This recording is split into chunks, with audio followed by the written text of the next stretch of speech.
Assalamualaikum warahmatullahi wabarakatuh. Saudara-saudara sekalian, dalam topik penelitian kualitatif kali ini kita akan coba membahas mengenai bagaimana cara menentukan judul dan membuat latar belakang serta rumusan masalah, tujuan dan juga manfaat ya. Artinya bab 1 di dalam penelitian kualitatif. Nah, pertama mengenai judul. Nah, dari beberapa judul yang sudah masuk ke dalam tugas-tugas penelitian kualitatif itu beberapa masih mencerminkan penelitian kuantitatif, yaitu dengan penggunaan kata-kata pengaruh, kata-kata terhadap dan juga kata-kata mengenai dampak ya, dari antara dua variabel. Oke, pada kualitatif ini sebenarnya sangat mudah ya dari sisi judul.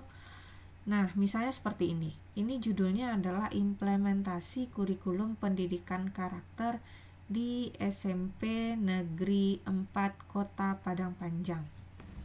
Nah, ini kalau dari konteks kualitatif ini memang sangat spesifik ya.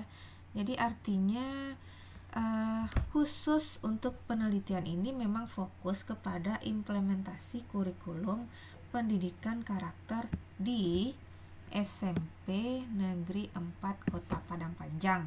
Jadi artinya tidak ada SMP lain yang kita bahas, hanya khusus di Padang Panjang dan fokusnya adalah implementasi pendidikan karakter.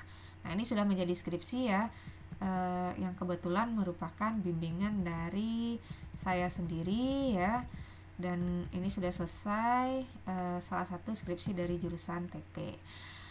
Oke, kita ke bagaimana merumuskan latar belakang. Jadi dalam latar belakang itu ibaratnya ada orang mengistilahkan dengan piramida terbalik.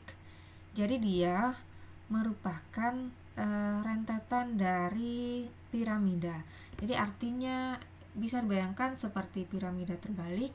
Dia dimulai dari hal-hal yang berlaku umum ya, seperti pandangan-pandangan umum, kemudian aturan-aturan umum, kemudian terus sampai dia mengerucut kepada fokus permasalahan yang akan diteliti. Nah, misalnya seperti ini. Oke, ini penelitian ini dia membahas mengenai pertama dia bercerita tentang perkembangan pendidikan ya. Oke, boleh kita masukkan sarana pendidikan, kemudian terus kita berbicara mengenai sarana prasarana pembelajaran kreatif dan inovatif, sampai nanti dia pada ujung dia telah merujuk kepada pendidikan karakter. Nah, itu masih berada pada piramida di bagian atas ya. Boleh dalam pertama kali itu kita memasukkan undang-undang. Nah, kalau ini di sini undang-undang yang terkait itu adalah Undang-Undang Sistem Pendidikan Nasional nomor 20 tahun 2003. Kita lanjut lagi bahwa pendidikan nasional itu salah satu esensinya adalah karakter. Jadi memang antar paragraf itu dia runtut ya. Jadi tidak bisa dia paragraf itu bolak-balik. Misalnya ini diakhiri dengan kata menjadi warga negara yang demokratis dan bertanggung jawab. Nah, kata bertanggung jawab itu sedapat mungkin itu perlu dimasukkan kepada kalimat pada paragraf berikut. Oke, kita lanjutkan. Bahwa tadi kita sudah ada tujuan pendidikan nasional. Nah, ini ada komponen pada kurikulum 2013. Nah, karena ini memang esensinya tadi dikatakan piramida terbalik, bahwa kurikulum 2013 itu esensinya adalah pendidikan karakter.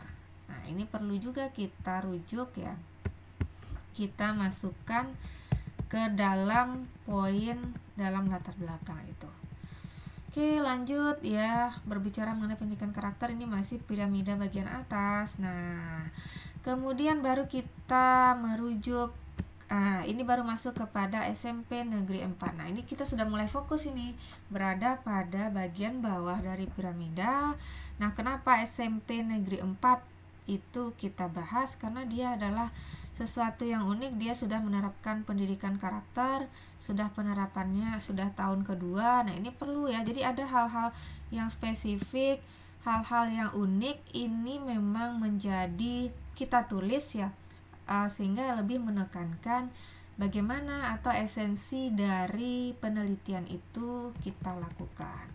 Nah, kita bisa tambahkan di sini ya bahwa kita bisa mengutip artikel-artikel ya dari penelitian-penelitian yang relevan yang terkait dengan pendidikan karakter. Nah, memang pada contoh ini tidak dimasukkan ya karena sudah banyak beberapa dasar yang dimasukkan, tapi saudara itu bisa memasukkan artikel-artikel yang sejenis sehingga ini memang esensi atau memang perlu untuk dilakukan. Nah, jangan lupa ini memasukkan dari hasil observasi awal. Nah, di sini sudah mulai hasil observasi yang penulis lakukan. Nah, ini sudah mulai beberapa data hasil observasi awal itu, misalnya bagaimana kegiatan pendidikan karakter itu telah dilakukan, seperti berdoa, mengaji ya, kantin kejujuran atau apa. Nah ini kan menjadi poin. Nah, ini perlu ini beberapa hasil observasi awal itu perlu diungkapkan. Nah, apa saja ya, semakin banyak itu semakin baik. Kemudian di sini kita kemukakan permasalahannya bahwa dominan meskipun sudah diterapkan, dia di sekolah itu masih ada yang bersifat transfer pengetahuan, sehingga keilmuan atau pemahaman itu tentang pendidikan karakter itu tidak berjalan baik. Peserta didik hanya memilih pengetahuan tanpa memahami nilai-nilai yang terkandung di dalamnya. Jadi ini adalah berupa permasalahan, dan dalam penelitian saudara juga perlu dicari permasalahan-permasalahan yang terkait dengan kenapa penelitian itu dilakukan. Oke, kita lanjutkan. Nah, tetap ada kasus meskipun di SMP Negeri 4 itu dia telah melaksanakan pendidikan karakter, tetapi ternyata ada juga guru yang belum optimal ya, misalnya, atau siswa yang belum optimal. Misalnya dengan kalimat ini, ketika disuruh guru mencari materi, peserta didik hanya memilih mencari dari internet daripada membaca buku, bahkan yang didapat dari internet itu tidak dipilih-pilih kembali. Nah, ini ada contoh permasalahan ya. Oke, kita lanjutkan. Nah, ini contoh-contoh lain misalnya. Nah, ini cukup banyak ya, harus kita urai di dalam latar belakang. Misalnya ada yang merasa acuh dan bodoh dengan apa yang dikatakan guru gitu ya. Ini perlu ya saudara ungkapkan. Oke, nah kemudian baru pada tahap terakhir kita uraikan berdasarkan uraian di atas. Nah, ini kalimat ini perlu nih di akhir. Maka penulis merasa tertarik untuk mengadakan penelitian berjudul ini, implementasi pendidikan karakter. Nah, berbicara mengenai fokus ini gampangnya adalah bahwa judul itu kita jadikan kalimat tanya. Misalnya ini fokusnya adalah bagaimana implementasi pendidikan karakter. Nah, selanjutnya fokus ini kita urai menjadi pertanyaan penelitian. Jadi dalam penelitian kuantitatif itu artinya rumusan masalah ya. Nah, kalau di kualitatif ini menjadi pertanyaan penelitian. Jadi artinya pertanyaan itu adalah bagaimana kita mengurai fokus ini kepada poin-poin ya. Kalau di sini dia mengurai bahwa poinnya menjadi bagaimana implementasi, kemudian apa permasalahan yang terjadi dalam implementasi pendidikan karakter, dan kemudian bagaimana kendala yang dihadapi ya. Jadi permasalahan dan kendala. Dan kemudian sebenarnya ini juga bisa ditambahkan bagaimana solusi yang diciptakan oleh sekolah itu dalam implementasi pendidikan karakter. Tapi memang dia tidak khusus. Jadi memang dalam kita mengurai fokus itu menjadi pertanyaan penelitian itu memang tergantung dari apa target atau apa kesanggupan dari kita dalam melakukan penelitian tersebut. Oke saudara, Kita lanjutkan tujuan penelitian. Nah, ini ya mendeskripsikan, ini dominan, ini jadi penelitian kualitatif yang sifatnya adalah deskriptif, mengetahui ya mengetahui. Ini masih sepadas ini ya. Tetapi nanti di dalam hasil penelitian itu kita akan bertemu nanti sesuatu benang merah ya. Kemudian ada manfaat. Nah, ini manfaat bagi sekolah, ini umum ya. Ada 3 manfaat itu ya, misalnya ke siapa saja penelitian ini nanti akan berguna. Bisa jadi ditambahkan ke masyarakat kalau penelitian Anda itu terkait dengan ke masyarakat. Bisa jadi ditambahkan kepada orang tua kalau penelitian itu memang ada kaitannya dengan orang tua. Oke saudara, jadi dalam judul penelitian ini adalah contoh dari jenis penelitian kualitatif ya, yang sifatnya itu adalah bisa digolongkan kepada penelitian studi kasus ya, studi kasus ya, karena memang dia fokus kepada bagaimana implementasi pendidikan karakter itu di SMP Negeri 4 Padang Panjang. Bisa juga kita golongkan dia kepada penelitian ex post facto ya, karena dia mengekspos fakta-fakta yang telah terjadi. Jadi ada 2 konsep ya. Jadi sebenarnya itu berbicara berjenis itu bisa saja ya. Tapi mana yang lebih penekanannya?